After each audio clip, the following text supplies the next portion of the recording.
दोस्तों स्वागत है आपका एक बार फिर से एक नए और फ्रेश एपिसोड में। और आज का एपिसोड बहुत ही शानदार और दमदार होने वाला है, क्योंकि आज के इस एपिसोड में हम जेकेएसएसबी नायब तहसीलदार 2022 की रिक्रूटमेंट की बात करने जा रहे हैं। पूरी डिटेल्ड इन्फॉर्मेशन आपके साथ शेयर करेंगे दोस्तों। कितनी पोस्टें आने वाली हैं, सिलेबस क्या रहेगा, इसकी प्रमोशन, जॉब प्रोफाइल, ये सारी चीज़ें आपके साथ वादा करता हूं मैं दोस्तों कि ये वीडियो जो है वो अगर आप फुल देखेंगे तो आपकी वीडियो में जितना भी टाइम लगेगा ये आपका टाइम ज़ाया नहीं होगा, ये मेरा वादा है दोस्तों। ठीक है, तो वीडियो में आगे बढ़ने से पहले मैं चाहूँगा कि भाई अगर आप पहली बार इस चैनल पे आए हैं तो भाई चैनल को सब्सक्राइब कर दें और वीडियो को लाइक करें। देखिए, आपके सब्सक्राइब करने से या लाइक करने से हमें कोई पैसा तो नहीं मिलेगा, बट हाँ कहीं ना कहीं हमें एक सपोर्ट मिलेगी और हमारी ऑडियंस जो है वो बढ़ जाएगी। That's it. ठीक है, तो वो सपोर्ट आप हमें ज़रूर करें।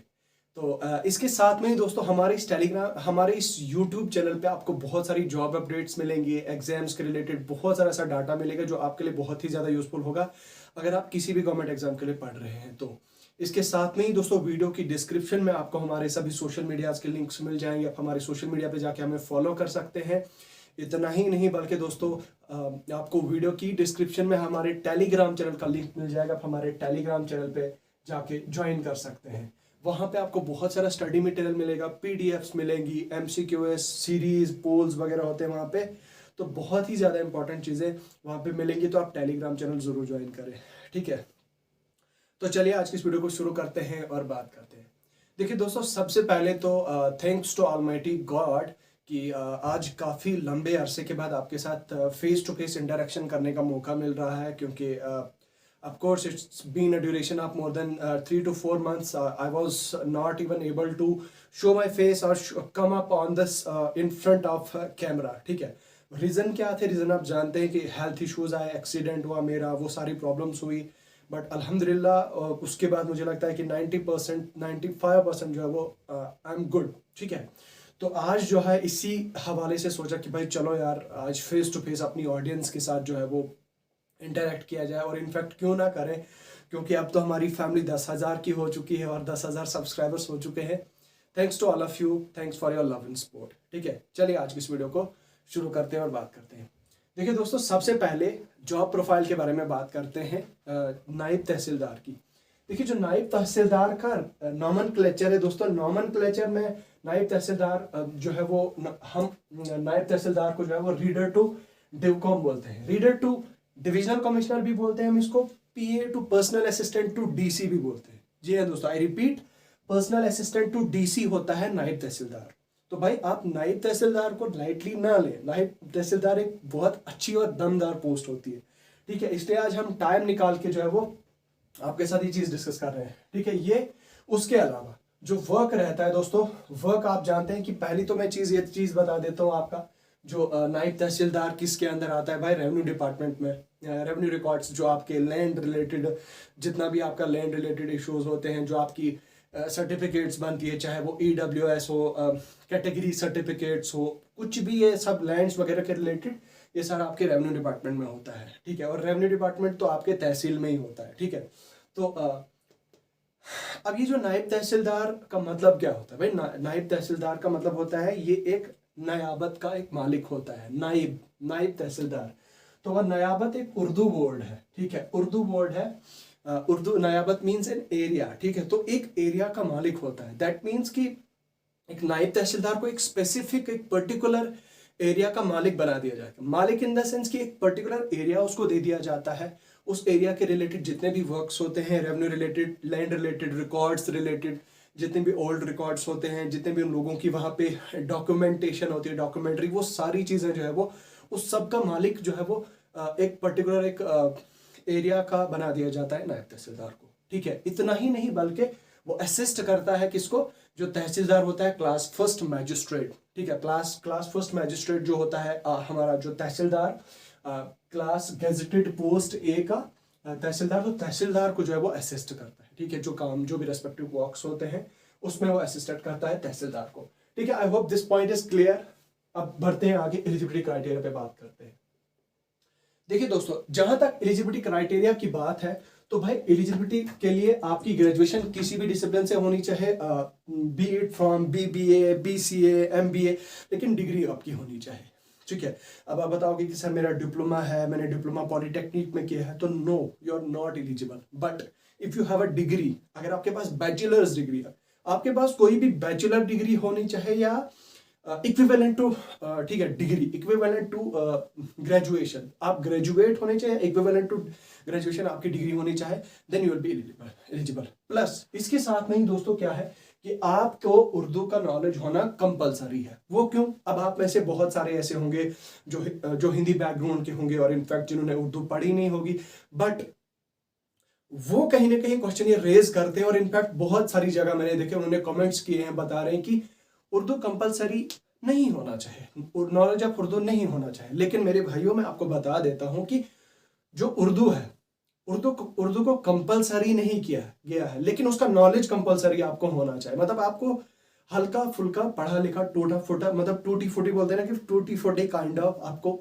उस तरह का आना चाहिए, ठीक है। वो क्यों? उसके रिलीजन, उसके लिए आप बताओगे कि नहीं ये पार्शलिटी है, तो this it's not like that, ठीक है।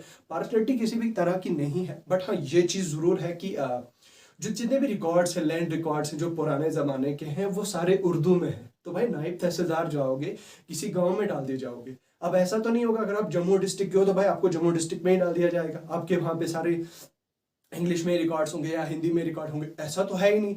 आप जानते हैं आर्टिकल एप्लीकेशन ऑफ आर्टिकल 370 से पहले हमारी जो ऑफिशियल लैंग्वेज थी वो हमारी उर्दू थी, ठीक है, ये आपको पता है। और उर्दू लैंग्वेज होने का मतलब दैट मीन्स कि जितने भी डॉक्यूमेंट्स थे, जितने भी रिकॉर्ड्स थे, वो सारे उर्दू में थे।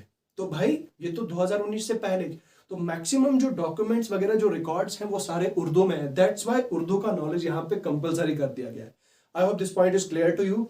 उर्दू का मैं आगे आपको समझाऊंगा, उसमें आपको कोई उर्दू सब्जेक्टिव होता है आपका, ये क्वालिफाइंग होता है, इसके मार्क्स आपके काउंट नहीं होते हैं, ठीक है। यहाँ पे मैं दिखा देता हूँ आपको जो पेपर होता है, पेपर में वो मैं समझा दूंगा आपको, वो मैं नेक्स्ट चीज में बता देता हूँ क्या क्या है। रही बात आपकी दोस्तों, नेक्स्ट करते हैं बात आपकी वैकेंसीज। भाई वैकेंसीज कितनी आएंगी 2022 में? देखिए वैकेंसीज की जहां तक बात है दोस्तों, वैकेंसीज जो 2019 में हुई थी फाइनल लिस्ट, वो उसकी रिक्रूटमेंट, उसकी एडवर्टीजमेंट निकली थी 2015 में। ध्यान से सुनिएगा दोस्तों, 2015 में निकली थी और 697 अप्रॉक्स एडवर्टाइज नहीं की गई थी, बल्कि इनको जो है वो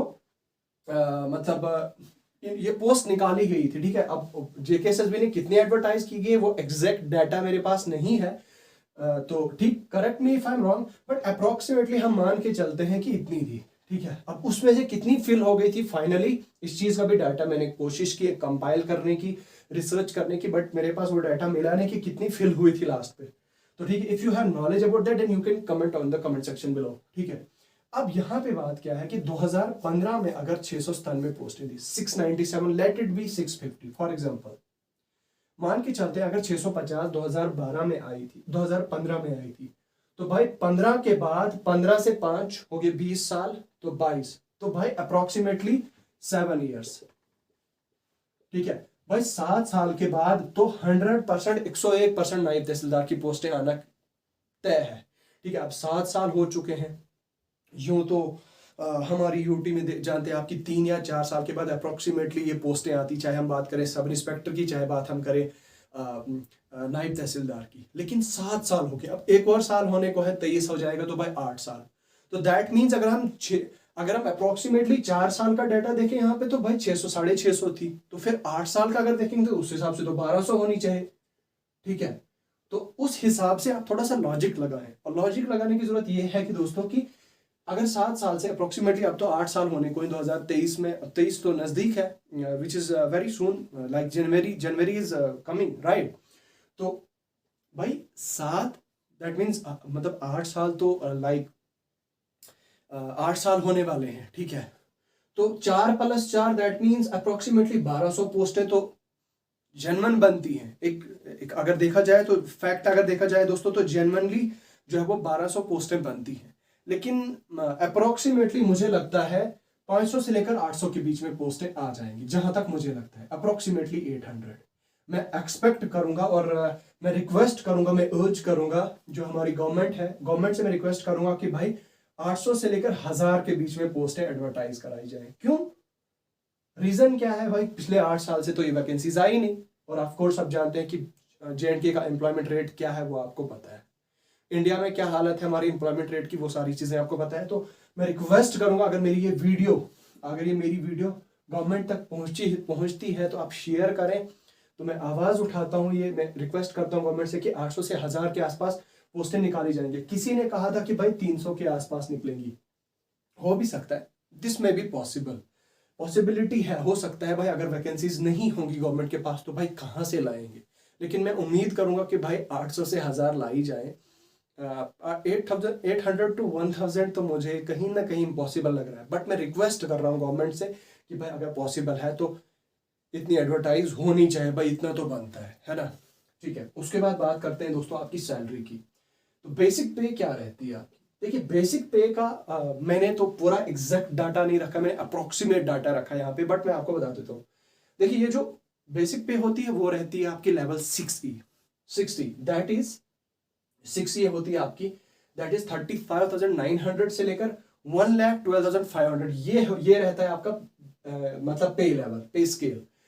लेकिन अब मुद्दा यहाँ पे क्या है दोस्तों? प्रोबेशन पीरियड 2 साल का होता था। इससे पहले आप जानते हैं कि 1 महीने पहले यानी कि सितंबर ऑनवर्ड्स जो है वो SO 192 स्क्रैप हो गया। ठीक है, SO 192 के तहत क्या होगा कि बच्चे तो प्रोबेशन तो रहेगा 2 साल का, लेकिन जो सैलरी होगी, सैलरी में जो बाकी इंप्लॉयज होंगे, जितने भी नए इंप्लॉयज होंगे उनको मतलब पूरी फुल सैलरी दी जाएगी। दैट मीन्स क्योंकि जो अलाउंसेस जो बाकी इंप्लॉयज को मिलते हैं वो उनको भी मिलने लग जाएंगे।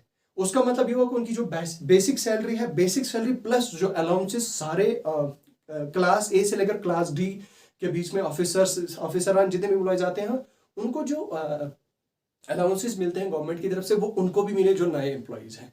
तो उसका मतलब ये हुआ कि जो आपकी बेसिक पे की का मतलब अब अगर आप एज नायब तहसीलदार लगते हैं तो भाई आपको डियरनेस अलाउंस जो आपको मिलेगा वो that will be 38% of basic पे। ठीक है, क्योंकि 34% आप जानते हैं कि 34% ऑफ बेसिक सैलरी था। ठीक है, ये आप जानते हैं, लेकिन सेंट्रल गवर्नमेंट एम्प्लॉइज का अभी भाई 38% हो गया है, 4% इंक्रीमेंट हो गया है, ये आप जानते हैं। ठीक है, 4% इंक्रीमेंट हो गया, ये आप जानते हैं, अभी रिसेंट न्यूज में था, और इनफैक्ट ये तो लागू भी हो गया। ठीक है, तो that mean 38% of your basic पे, तो ये बनता है आपका 35,900 का 38% बनता है आपका 13,692। ठीक है, ये बनता है आपका डीएनएस अलाउंस, डीए जिसको हम बोलते हैं। उसके बाद HRA ये बनता है 24% होता है क्लास एक्स सिटीज का, 16% वाई सिटीज का, और क्लास जेड सिटीज का 8% होता है। तो अगर हम मान के चलें जम्मू कश्मीर श्रीनगर वगैरह क्लास जेड की कैटेगरी सिटी तो 2872 है। उसके बाद दोस्तों मेडिकल अलाउंस होता है, MA मेडिकल अलाउंस होता है आपका 300, टोटल 300 रुपीज। तो भाई अप्रोक्सीमेटली अगर हम बात करें तो ग्रॉस सैलरी आपकी कितनी बनती है? ग्रॉस सैलरी आपकी बनती है 52,464 पर मंथ।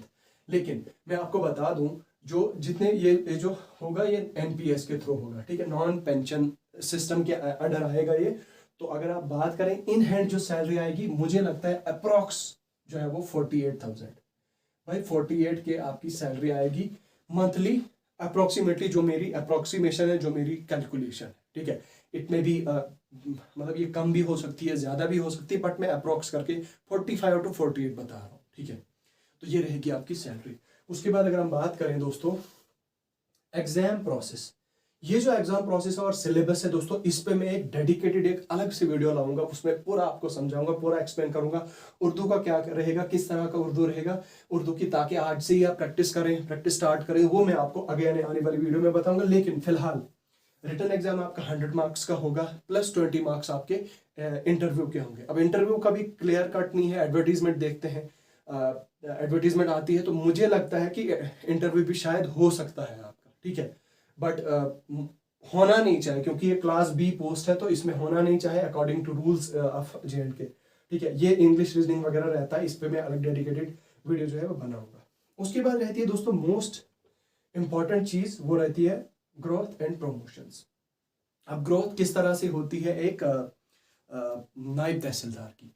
देखिए दोस्तों, आप मान के चलिए अगर आप 25 साल के हैं, फॉर एग्जांपल 25 साल के आप नायब तहसीलदार लगते हैं, आपकी ज्वाइनिंग होती है एज नायब तहसीलदार एंड 25 इयर्स। तो 25 साल के बाद आप 10 साल के बाद प्रमोट होते हो नायब तहसीलदार से तहसीलदार, यहाँ पे मैंने लिख के रखा है, ठीक है। आप मान के चलिए 25 से 10 साल के बाद मतलब 35 साल की एज में आप नायब तहसीलदार बन जाते हैं, सॉरी तहसीलदार बन जाते हैं। और 35 से 45 एज में आप तहसीलदार की पोस्ट से लेकर एसडीएम में बन जाते हैं, ठीक है। तो भाई अगर आप 25 साल की एज में लगे हो तो इतने लकी होंगे आपकी एसडीएम से 55-56 साल में आप 3 या 4 साल के लिए आपको मौका मिलेगा एज एडिशनल डेप्यूटी कमिश्नर बनने का, एडीसी आप बन सकते हैं। लेकिन एडीसी जो है वो डिपेंड करेगा कि आपकी करंट एज क्या है, प्रेजेंट एज क्या है, डेट ऑफ ज्वाइनिंग क्या है। अगर आप 30 साल के हैं तो भाई 10 साल के बाद आप तहसीलदार बनेंगे, दैट इज 40 ईयर्स।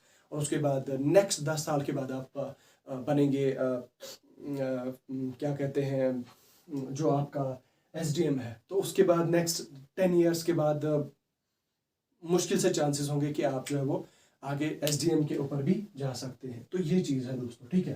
तो काफ़ी अच्छा मौका है, काफ़ी अच्छी पोस्ट है दोस्तों, ठीक है। रही बात आपकी एग्जाम की, तो एग्जाम का दोस्तों, एग्जाम में क्या होता है कि आपका पहले रिटर्न होगा जिस तरह एज यूजुअल होता है जेकेएसएसबी का। एग्जाम आपका 3 टायर का होगा, 3 टायर का या 2 टायर का, 3 टायर और 2 टायर। जो आपका नायब तहसीलदार है, नायब तहसीलदार का एग्जाम आपका 3 टायर का होगा या 2 टायर का होगा। अब 3 टायर में इसलिए बता रहा हूँ कि अगर इसमें इन्होंने लास्ट पे इंटरव्यू भी इंक्लूड कर दिया 20 मार्क्स इंटरव्यू के, तो दैट इज कि आपका 3 टायर हो जाएगा। अगर 2 टायर रहा तो टायर 1 रहेगा आपका रिटर्न ऑब्जेक्टिव और एमसीक्यूएस, और टायर 2 रहेगा डिस्क्रिप्टिव प्लस ऑब्जेक्टिव, वो भी नॉलेज ऑफ उर्दू। अब जो उर्दू है दोस्तों, सेकंड फेज में क्या होता है कि फर्स्ट फेज से 1:5 रेशो में एडवर्टाइज शॉर्टलिस्ट कर दिया जाता है कैंडिडेट्स को। फॉर एग्जांपल 500 पोस्टें हैं, 500 पोस्टें हैं, तो 500 पोस्टों के लिए फर्स्ट राउंड से सेकंड राउंड के लिए कितने बच्चों को सिलेक्ट किया जाएगा? 2500 बच्चों को, ठीक है, 2500 बच्चों को, 2500 1:5 में। उसके बाद टायर 2 में क्या होता है? टायर 2 जो आपका सब्जेक्टिव पेपर होता है उर्दू का, तो उर्दू में क्या होता है कि 40% आपने मार्क्स लाने होते हैं, दैट मतलब क्वालिफाइंग आपने लाने होते हैं। 100 मार्क्स का होता है, मैं आपको बता दूं। 50 ऑब्जेक्टिव होता है और 50 मार्क डिस्क्रिप्टिव होता है। तो दोस्तों 100 में से आपने सिर्फ 40 लाने होते हैं, ऑब्जेक्टिव और डिस्क्रिप्टिव को दोनों को मिला के। तो 40% आपने स्कोर करना है, ये स्कोरिंग होता है, लाइक क्वालिफाइंग होता है। इसके मार्क्स आपके उसमें रिटर्न में, मतलब आपके फाइनल जो कंपाइल होता है, आपका रिजल्ट, आपका मेरिट जो कंपाइल होता है, उसमें ये इंक्लूड नहीं होता है, ठीक है। तो ये चीज़ होती है डिस्क्रिप्टिव में। उसके बाद इंटरव्यू के बाद, इंटरव्यू का में भी अगर होगा तो भाई लास्ट फेज पे होता है 20 मार्क्स का, तो 20 मार्क्स का हो जाता है। लेकिन ये ऐसी पोस्ट है तो मुझे लगता है शायद इस पोस्ट के लिए हो जाए इंटरव्यू, चांसेस हैं। तो लेकिन अगेन ऐसा है कि भाई class B non gazetted post category में आता है, तो भाई इसका इंटरव्यू नहीं होना चाहिए, बट स्टिल लेट अस सी क्या होता है, ठीक है। तो ये रहा आपका, मुझे लगता है उर्दू का आपका। देखिए आप में से मैंने अगेन